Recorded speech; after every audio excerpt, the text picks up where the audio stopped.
Hello दोस्तों, इस video में हम डिस्कस करने वाले हैं जीएसआई प्रीलिम्स के केमिस्ट्री के सिलेबस को। टॉपिक वाइज हम डिस्कस करेंगे कि आपको ये पर्टिकुलर टॉपिक कहाँ से कवर करना है। ओके। अब दोस्तों एक बात मैं शुरू करने से पहले आपको बताना चाहूंगी, वो ये है कि पता है हमारे साथ क्या होता है जब हम तैयारी करते हैं। हमें लगता है कि कहीं कुछ छूट ना जाए, कहीं कहीं हम कहीं पीछे लैग तो नहीं कर रहे हैं, कहीं कुछ चीज हम छोड़ तो नहीं रहे हैं, हम कहीं कोई चीज है जो हमें पता नहीं चल रही है। तो उसके लिए हम क्या करते हैं, बहुत सारे नोट्स इकट्ठे कर लेते हैं, यहाँ से वहां से, किसी कल किसी दोस्त ने बता दिए, कोई हमने किसी मार्केट से खरीद लिए, ठीक है, और डाउनलोड कर लिए गूगल से। हम बहुत सारी बुक्स भी रेफर करते हैं सिर्फ एक ही टॉपिक के लिए, और हम चीजों को क्या करते हैं, फैला देते हैं, ठीक है। और फिर उससे कंफ्यूजन क्रिएट होता है, और फिर वो एक पर्टिकुलर टॉपिक ही हमारा कवर नहीं हो पाएगा, आप उलझे रह जाओगे, फिर आपको लगेगा कि टाइम की कमी है, ठीक है। और पता है सही बताऊं, इतने की जरूरत नहीं है भाई, तुम्हें एक टॉपिक पे रिसर्च थोड़ी करनी है, तुम्हें एग्जाम देना है, उसी हिसाब से आप तैयारी करो, ठीक है। हम एक पर्टिकुलर टॉपिक पे हम कोई वहां पे बैठ के रिसर्च नहीं कर रहे हैं, हमें कोई बुक नहीं लिखनी है, ठीक है। तो प्लीज दोस्तों ध्यान रखना कि आप एक पर्टिकुलर टॉपिक के लिए एक ही नोट्स रेफर करो, या फिर कोई एक ही बुक रेफर करो, ठीक है। एक नोट्स और एक बुक को तो लेकर चलो, क्योंकि कई बार कोई चीज हमें नोट्स में नहीं मिलती है तो हम कोई बुक रेफर कर सकते हैं, साथ में क्वेश्चन प्रैक्टिस के लिए भी हम बुक रेफर कर सकते हैं, ठीक है। तो एक नोट्स और एक बुक रेफर करो, उसी से उस टॉपिक को अच्छे से कवर करो। अगर आपको उस टॉपिक से रिलेटेड कोई भी ऐसा पॉइंट है जो उस बुक में नहीं मिल रहा है, नोट्स में नहीं मिल रहा है, तब आप कहीं और जाएंगे, अदरवाइज आपको कहीं और जाने की जरूरत नहीं है। जितना चीजों को आप कंसाइज करके चलेंगे ना बच्चों, उतना ही आपके साथ अच्छा होगा। तो दोस्तों प्लीज इस बात को आप ध्यान रखिए, अपने नोट्स को, अपने कंटेंट को कंसाइज वे में प्रिपेयर करें, ताकि एग्जाम से पहले आपको एकदम कंफ्यूजन क्रिएट ना हो जाए और आप बहुत अच्छे से चीजों को मैनेज कर पाए। मतलब एग्जाम से अगर आप कंसाइज वे में पहले से चीजों को लेकर चलेंगे तो एग्जाम से पहले आपको टेंशन नहीं होगी, आप इजीली रिवीजन कर सकते हो। Okay fine. तो चलो आइए अभी हम डिस्कस करते हैं। तो सबसे पहले टॉपिक लिखा है पीरियोडिक टेबल। कहां से पढ़ना है पीरियोडिक टेबल दोस्तों? तो पीरियोडिक टेबल के लिए आपको पढ़ना है एनसीईआरटी। ओके, इससे बाहर कुछ नहीं है, एनसीईआरटी को अच्छे से पढ़िए, दैट्स इट। नेक्स्ट है एसपीडीएफ ब्लॉक। तो दोस्तों इसके लिए मैं नोट्स अपलोड कर रही हूँ, आप नीचे डिस्क्रिप्शन में लिंक देख सकते हो, वहां से आप डाउनलोड कर लीजिए। साथ ही आप इसके लिए एनसीईआरटी भी रेफर कर सकते हैं, बहुत ही अच्छे से ब्लॉक केमिस्ट्री दी हुई है एनसीईआरटी में। हम लोग को लगता है कि एनसीईआरटी क्या है, अरे बहुत अच्छी बुक है, अगर आप ढंग से उसको पढ़ो ना line by line, it's a very nice book. बहुत सारी चीजें हैं उसमें जो हमें पता भी नहीं होंगी, ठीक है। हम एमएससी कर चुके हैं बट हमें उस 11th-12th की बुक के बारे में हमें पता नहीं है अच्छे से, ठीक है। तो आप प्लीज उसको रेफर करिए। नेक्स्ट आते हैं क्वांटम पे। क्वांटम की बात करें दोस्तों, तो क्वांटम के लिए आप सभी को पता भी होगा, नहीं पता है तो मैं बता देती हूँ, सहेंद्र सर के नोट्स बेस्ट है। जिसके पास है बहुत अच्छी बात है, जिसके पास नहीं है तो मैंने नीचे डिस्क्रिप्शन में दिए हैं, आप वहां से डाउनलोड कर सकते हैं। एंड क्वांटम के लिए दोस्तों आप साथ में केएल कपूर रेफर कर सकते हैं, वहां से क्वेश्चन प्रैक्टिस कर सकते हैं। कुछ कॉन्सेप्ट्स अगर क्लैरिफाई नहीं हो रहे हैं नोट्स से तो वहां से आप उनको क्लियर कर सकते हैं। ओके, नेक्स्ट आते हैं केमिकल बॉन्डिंग पे। केमिकल बॉन्डिंग के नोट्स भी दोस्तों मैं आपके साथ शेयर कर रही हूँ। एंड साथ ही आप केमिकल बॉन्डिंग के लिए कौन सी बुक रेफर करेंगे? ओपी टंडन। इस बुक को आप रेफर करिए, बहुत ही अच्छी बुक है, यहाँ से आप इसको कवर कर सकते हो, कुछ भी चीज आपके अगर आपको लगे कि मिसिंग है। फाइन। नेक्स्ट आते हैं कोऑर्डिनेशन कंपाउंड पे, बड़ा ही अच्छा टॉपिक है एंड सबको पता भी होगा कहाँ से पढ़ना है। कौन सी बुक है दोस्तों? अजय कुमार, ठीक है। लेकिन दोस्तों इसके साथ साथ मैं आपको एक नोट्स भी दे रही हूँ, बहुत ही अच्छे नोट्स है, मतलब मुझे तो पर्सनली बहुत अच्छे लगे वो नोट्स। तो आप उसको पढ़िए, मैंने नीचे डिस्क्रिप्शन में दिए हैं, उसको आप डाउनलोड करिए और अच्छे से पढ़िए, उससे बाहर कुछ नहीं है। ओके। एंड दोस्तों उन नोट्स में ना एफ ब्लॉक भी दिया हुआ है, तो आप एफ ब्लॉक का पार्ट भी उन नोट से कवर कर सकते हो, बहुत अच्छे से गिवन है। एंड साथ में वह बायो इनऑर्गेनिक भी है, बट खैर हमें हमारे जीएसआई प्रीलिम्स में बायो इनऑर्गेनिक नहीं है तो वो हमें नहीं करनी है, ठीक है। नेक्स्ट आते हैं सॉलिड स्टेट पे। दोस्तों सॉलिड स्टेट कहाँ से करना है, मैं आपके साथ अभिजीत अग्रवाल के नोट्स शेयर कर रही हूँ। सॉलिड स्टेट के काफी अच्छे नोट्स हैं, बहुत ज्यादा डिटेल में है, लेकिन हमको सब कुछ नहीं पढ़ना है उनके नोट से। आप अपने सिलेबस में देखिए सॉलिड स्टेट में कौन कौन से टॉपिक दिए हुए हैं। सॉलिड स्टेट अलग से मेंशन नहीं है दोस्तों, केमिकल बॉन्डिंग के अंदर ही सॉलिड स्टेट के टॉपिक लिखे हुए हैं सिलेबस में, ठीक है।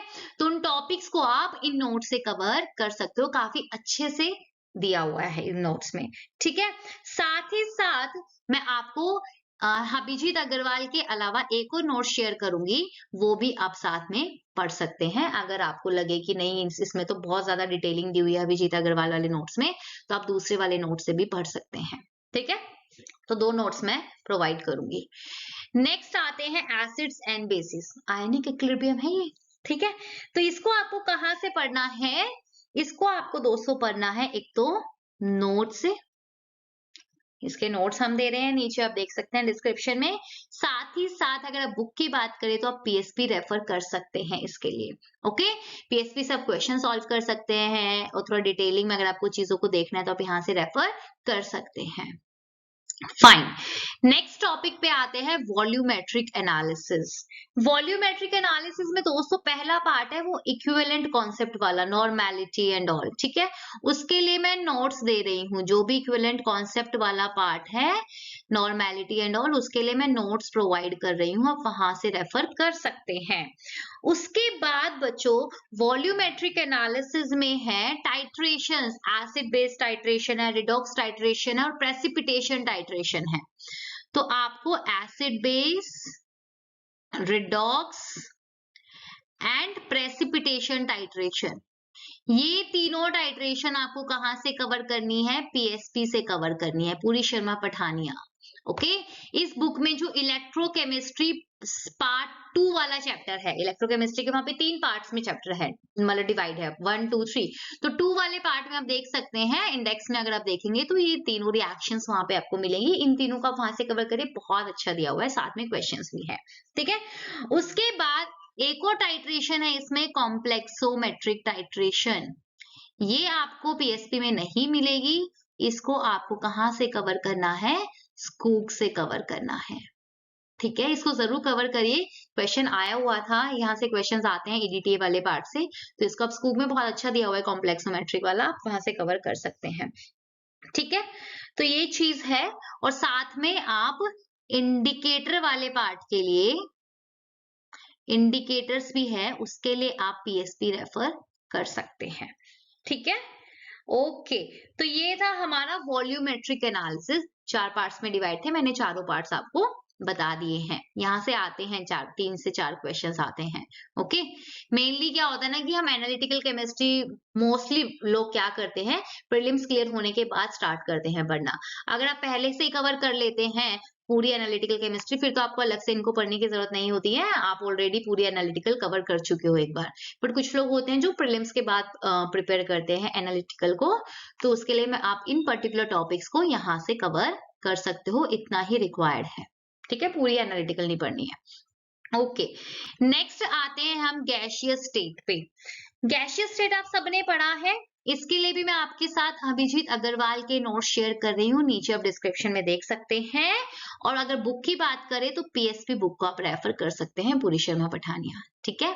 तो अभिजीत अग्रवाल के मैं नोट्स शेयर करूंगी, साथ में आप पीएसपी देखिए। नेक्स्ट टॉपिक है थर्मोडायनामिक्स। दोस्तों थर्मोडायनामिक्स के लिए भी आपको सहेंद्र सर के नोट्स रेफर करने हैं, बहुत ही बढ़िया नोट्स हैं। इसकी भी पीडीएफ वैसे तो आप लोगों के पास होगी, अगर नहीं है तो मैं नीचे शेयर भी कर रही हूँ, वहां से डाउनलोड कर सकते हैं सहेंद्र सर के नोट्स। एंड बुक की बात करें तो पूरी शर्मा पठानिया, फिजिकल के मोस्टली टॉपिक्स के लिए पूरी शर्मा पठानिया बेस्ट बुक है, ओके। नेक्स्ट आते हैं केमिकल इक्विलिब्रियम एंड सॉल्यूशन, इन दोनों के लिए भी हम नोट्स प्रोवाइड कर रहे हैं, एंड साथ में पीएसपी। सॉल्यूशन से काफी क्वेश्चंस आते हैं एग्जाम में, राउल्स लॉ से। अभी मेरी एक दोस्त के साथ क्या हुआ था कि एक होता है ना कि हम गेट का पढ़ रहे हैं, अब उसमें तो सॉल्यूशन जैसे चैप्टर्स नहीं आते हैं और ना ही राउल्स लॉ आती है, ठीक है। तो एग्जाम जब हम देने गए थे प्रीलिम्स का, वहां पे क्वेश्चन आया हुआ था सॉल्यूशन से, 2-3 क्वेश्चंस आ रखे थे, बहुत ही डायरेक्ट फॉर्मूला बेस्ड क्वेश्चन थे, बट वहां पे बैठे तो वो फॉर्मूला ही याद नहीं आ रहे, बिकॉज हमने पढ़ा ही नहीं, क्योंकि हम तो गेट की तैयारी कर रहे थे, ठीक है। तो दोस्तों सॉल्यूशन चैप्टर जरूर कवर करना, यहाँ से भी काफी क्वेश्चंस आते हैं। ओके, इसके लिए मैं नोट्स शेयर कर रही हूँ, आप इनको रेफर करिए, बहुत ही अच्छे नोट्स हैं। आप खाली नोट्स भी करेंगे तो आपका काम हो जाएगा, बट स्टिल अब बुक की बात करें तो बुक आप पीएसपी रेफर कर सकते हैं, यहाँ से आप न्यूमेरिकल प्रैक्टिस कर सकते हैं। Okay fine. आप में से कुछ लोग ऐसे होंगे जो टीचिंग कर रहे होंगे, पढ़ा रहे होंगे, ठीक है। तो जब हम पढ़ाते हैं तब हम ये सब चीजें पढ़ते हैं, सॉल्यूशन हो गया, गैसियस स्टेट हो गया, हम पढ़ा रहे होते हैं, केमिकल इक्विलिब्रियम एंड ऑल सब, ठीक है। तो वहां अगर आप पढ़ा रहे हो तो क्या होता है, आपको अलग से करने की जरूरत नहीं होती, क्योंकि आप ऑलरेडी पढ़ा रहे हो, तो आपके दिमाग में ऑलरेडी वो चीजें सेट है, आपके पास ऑलरेडी नोट्स भी होते हैं अपने, एंड आप उन चीजों के साथ टच में भी रहते हो, ठीक है। तो उनके लिए थोड़ा सा प्लस पॉइंट हो जाता है, जो टीचिंग में अभी होंगे और उसके साथ अपना एग्जाम दे रहे होंगे, ठीक है।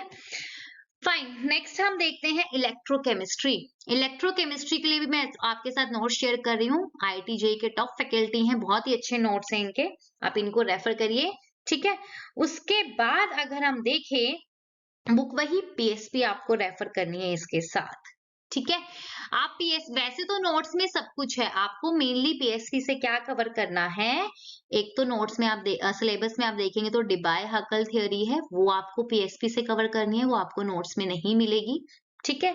नेक्स्ट है कंडक्टोमेट्रिक टाइट्रेशन, वो भी आपको पीएसपी से कवर करनी है, काफी अच्छा दिया हुआ है पीएसपी में, आप देखना इसे, आप हार्ड कॉपी ही ले लीजिए पीएसपी की, बहुत इजी रहेगा वहां से पढ़ना, सॉफ्ट कॉपी में दिक्कत होती है, ठीक है।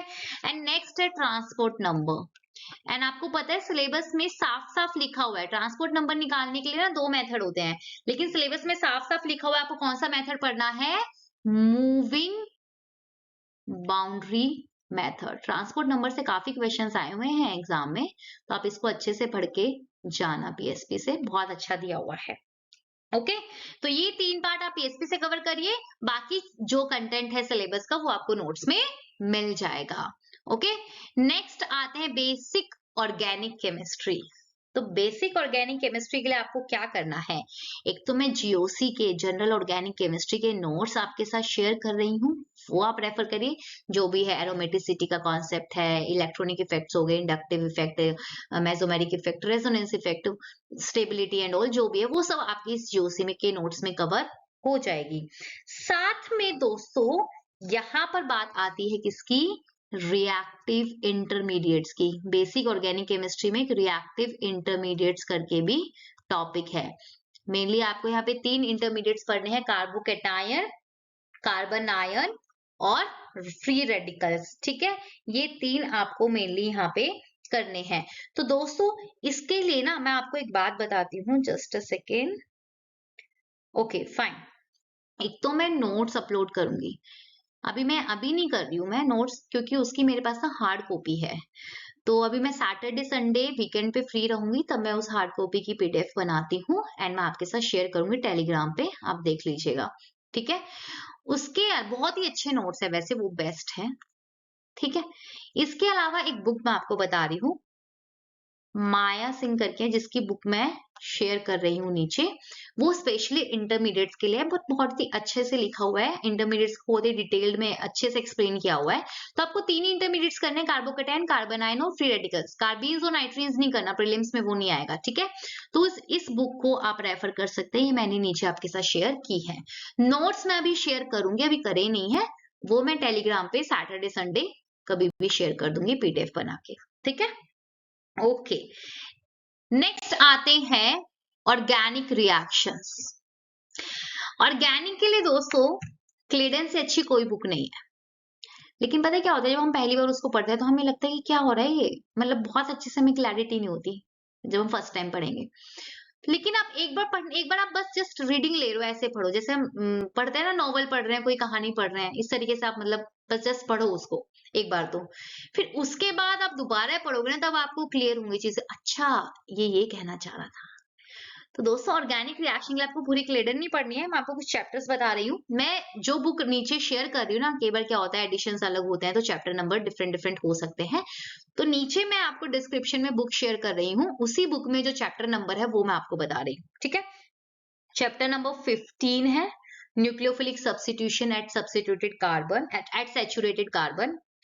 चैप्टर नंबर 17, 19, 17 एलिमिनेशन रिएक्शंस के लिए है, 19 इलेक्ट्रोफिलिक एडिशन के लिए 12 कीज, इसके बाद 21 एंड 22। तो ये 5 चैप्टर आपको पढ़ने हैं किसके लिए? ऑर्गेनिक रिएक्शंस के लिए। कहां से पढ़ने हैं? फ्रॉम क्लेडन। तो दोस्तों जो मैंने नीचे डिस्क्रिप्शन में आपको लिंक दिया है ना क्लेडन के लिए, वहीं से डाउनलोड करना। ओके, क्योंकि अगर आपके पास ऑलरेडी अगर कोई बुक होगी तो हो सकता है कि वहां पे चैप्टर नंबर डिफरेंट हो जाए। ठीक है, 15 है न्यूक्लियोफिलिक सब्स्टिट्यूशन का है, ये एलिमिनेशन का है, 19 इलेक्ट्रोफिलिक एडिशन 12 कीज का है, 21 22 अभी मुझे याद नहीं आ रहा है, आई थिंक ये इवन E2 या फिर जो भी है, पर आप देख लेना बुक में। ठीक है, उसको आप चेक कर लेना। तो ये चैप्टर नंबर है। फाइन, नेक्स्ट आते हैं स्टीरियो केमिस्ट्री के लिए। स्टीरियो केमिस्ट्री की बात करें तो दोस्तों ये आप कहां से पढ़नी है? PS कैल्सी से। सबसे बेस्ट बुक है स्टीरियो के लिए। क्या मैं पूरी पढ़नी है? नो, पूरी नहीं पढ़नी। चैप्टर नंबर 1, 2 एंड 4, ये 3 चैप्टर आपको पढ़ने हैं। ठीक है, आपकी स्टीरियो केमिस्ट्री कवर हो जाएगी, मेंस के लिए भी हो जाएगी। नेक्स्ट है रीअरेंजमेंट। तो दोस्तों रीअरेंजमेंट का एक बहुत ही अच्छा चैप्टर दिया हुआ है क्लेडन में, चैप्टर नंबर 36। ठीक है, बहुत ही बढ़िया है, बेस्ट है, दी बेस्ट, इससे अच्छा कोई चैप्टर नहीं है। ठीक है, बहुत अच्छे से सारी रीअरेंजमेंट्स वहां पे समझाई हुई है, आप उसको रेफर करिए, वहां से उसको पढ़िए। एक बार समझ नहीं आएगा 2 बार पढ़ना, 2 बार नहीं आए 3 बार पढ़ना, बट बहुत अच्छे से क्लेडन में दिया हुआ है। तो ये नंबर भी मैं जो नीचे डिस्क्रिप्शन में लिंक शेयर किया है उसी के अकॉर्डिंग मैं आपको बता रही हूँ। ठीक है, तो ये था हमारा रीअरेंजमेंट। तो ये थे दोस्तों हमारे सारे टॉपिक्स, मैंने आपको बता दिया है। यही ही हमारा प्रीलिम्स का सिलेबस है, कौन सा टॉपिक कहाँ से पढ़ना है वो मैंने आपको बता दिया है। फिर से वही बात बोलूंगी, चीजों को फैलाना नहीं है, एक पर्टिकुलर टॉपिक को एक ही जगह से कवर करो, वहां से अच्छे से उसको कवर करो, नोट्स बनाओ अपने। ठीक है, अगर आपको लगता है कि इस पर्टिकुलर मतलब जो भी आपके पास बुक है, अगर नोट्स है उसमें अगर कोई चीज नहीं है तो आप अपनी कोई और चीज या कोई और बुक या कोई और नोट्स रेफर करिए। ठीक है, दूसरी बात दोस्तों, प्लीज एक बात और याद रखना, वो ये है कि आपको सिलेबस में जो भी टॉपिक्स गिवन है, make notes of each and every topic given in the syllabus। नहीं मैम, हमारे पास तो इतना टाइम नहीं है कि हम अभी नोट्स बना पाए, हम तो बस देख के पढ़ सकते हैं, बिकॉज अभी तो हमने पढ़ाई शुरू नहीं की थी, बस अभी हम तो जनवरी में बैठे हैं पढ़ाई करने के लिए, प्रीलिम्स के लिए। तो आपको क्या करना है, मेक श्योर कि आप सिलेबस में जो टॉपिक दिया हुआ है ना, हर एक टॉपिक को आप कवर कर रहे हो इन नोट्स या इन बुक से जो भी मैंने आपको बताई है। ठीक है, नोट सिलेबस की आपके पास हार्ड कॉपी होनी चाहिए, प्रिंट होना चाहिए, मैंने पहले भी आपको बताया मेरे एक वीडियो में। ठीक है, आपके पास वो अवेलेबल होनी चाहिए, उसको आप देखिए। हर एक टॉपिक आपका, इन सब जो भी मैंने आपको नोट्स या जो भी मैंने आपको बुक जो भी चीजें बताई है कि किस टॉपिक को कहाँ से कवर करना है, आप प्लीज देखिए, चेक करिए कि आपका हर टॉपिक कवर हो गया है ना। ठीक है, ये चीज आपको हर एग्जाम के लिए फॉलो करनी होती है, चाहे जीएसआई प्रीलिम्स हो, मेंस हो, गेट हो, नेट जेआरएफ हो, कुछ भी हो। ठीक है, अगर कोई 6 महीने पहले तैयारी शुरू करता है तो फिर अपनी एक चीज ये मेंटेन करिए कि आप हर एक नोट, जो भी एक टॉपिक सिलेबस में मेंशन है, उस टॉपिक से रिलेटेड आपके पास अपने खुद के नोट्स हो, 4-5 लाइन, एक पैराग्राफ, एक पेज, जो भी है वो नोट्स होने चाहिए कंसाइज वे में। ठीक है, उससे क्या होता है ना दोस्तों, आप जब रिवीजन करेंगे अपने नोट्स, पता है कहाँ हेल्पफुल होते हैं? अपने नोट्स हेल्पफुल होते हैं जब आप रिवीजन करते हैं एग्जाम से 1 हफ्ते पहले। तो अगर आपके पास अपने खुद के बनाए हुए कंसाइज नोट्स होते हैं तो आप बहुत इजीली उसको रिवाइज कर सकते हैं, पता भी नहीं चलेगा, 1 दिन पहले भी रिवाइज कर लेंगे एंड आपको कोई टेंशन ही नहीं होगी उस टाइम की, अरे कैसे करें, इतना सिलेबस है। ठीक है ना, तो ये चीज होती है। लेकिन अगर आप किसी और के नोट से पढ़ रहे हैं लेकिन आपने खुद ने तो कुछ लिखा ही नहीं है, तो दोस्तों वो फिर एकदम से रिवीजन के टाइम पे हम ना हड़बड़ा जाते हैं, समझ नहीं आता क्या करें क्या नहीं करें। ठीक है, तो ये जो नोट्स रेफर करो, जो मैं आपको बता रही हूँ, बुक्स रेफर करो, लेकिन वहां से अपने खुद के हाथों से हर एक टॉपिक के छोटे से छोटे कंसाइज वे में नोट्स बनाओ या जो भी इंपॉर्टेंट चीज आपको लग रही है उसको आप लिखो। बेसिकली शॉर्ट नोट्स हम बोल सकते हैं। ठीक है। एक वीडियो में मैं आपको अपने शॉर्ट नोट्स भी दिखाऊंगी खुद के, जो मैंने बेसिकली गेट के लिए बनाए थे मेनली, बट वो कहीं ना कहीं मुझे जीएसआई प्रीलिम्स में भी काम आए थे, क्योंकि उसमें मैंने जो भी इंपॉर्टेंट कॉन्सेप्ट इंपॉर्टेंट फॉर्मूलाज हैं वो लिखे थे। एंड कुछ नहीं, मुश्किल से उसको 1 घंटा लगता था पढ़ने में, 1 से 2 घंटे। एंड एग्जाम से एक दिन पहले रात को पढ़ के जाते थे, तो ऐसा लगता था कि पूरा कंटेंट या पूरा सिलेबस रिवाइज हो गया है। तो ये चीज बहुत हेल्पफुल होती है लास्ट टाइम रिवीजन के टाइम पे। ओके, आई होप आपको ये वीडियो पसंद आई हो, आपको थोड़ी सी हेल्प मिल सके इससे। ठीक है। बाकी हो सकता है कि आपके पास ऑलरेडी इनसे भी अच्छे नोट्स अवेलेबल हो, आप जहां से भी कवर कर रहे हैं ऑलरेडी वो बहुत अच्छे हो, और बट जिनके पास नहीं है, मैं उनके लिए बता रही हूँ, आप इन सब चीजों को रेफर कर सकते हैं, या जिनको नहीं पता कि कहाँ से करना है। Okay, that's all, bye bye.